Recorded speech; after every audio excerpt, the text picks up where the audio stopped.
Welcome back. This is the 51st segment out of 63 in our series, Because It's True, making the case for Christianity in bite-sized pieces. When the existential questions concerning justice and human rights come up, we first of all have to affirm that the two issues are inextricably intertwined. The fact of the matter is that injustice is always a violation of human rights. And then this raises two questions. First of all, why do we say that people have human rights? And what are human rights? Let me offer, if you will, a working definition. When a human being comes into your presence, they come with claims and reciprocal obligations. They come with the right not to be silenced, with the right not to be mistreated, with the right not to be abused. They come with the right to be treated as people with equal worth and dignity. But by what virtue do they come with those rights?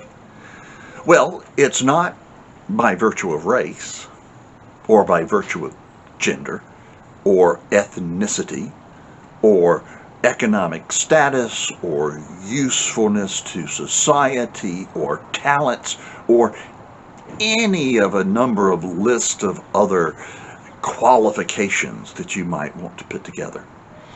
No, they come with these rights just by virtue of being human. So, where did this idea of human rights come from? Well, historically, it is relatively new.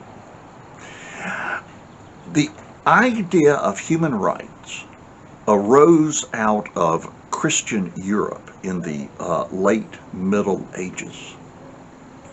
The Christian faith brought into the scene these truths.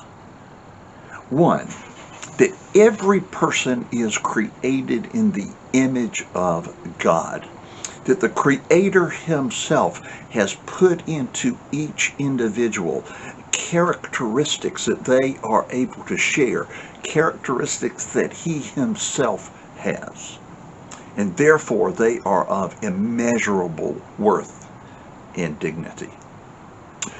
Number two, human choice matters. Freedom matters.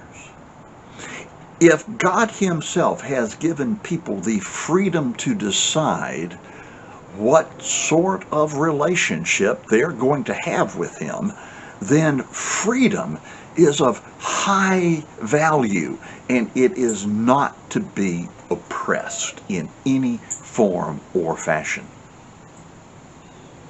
Number three, the body and the physical world are real. This is not an illusion. And they are important.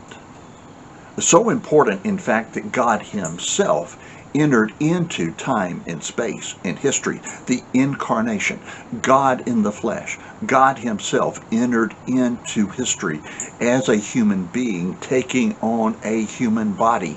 And therefore, the human body is not something that is to be toyed with.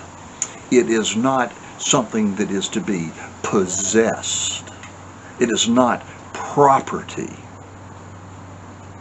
Number 4, God is personal. And in fact, you and I, being created in his image, are also personal. And we have personalities that have been uniquely created by him for a purpose. And our personalities will be maintained in the afterlife. Therefore, there is such value and dignity to the unique individual that you are that no one should be coming along and telling you that you ought to be otherwise. Here's the scoop. The idea of human rights and thus universal justice arose out of the Bible.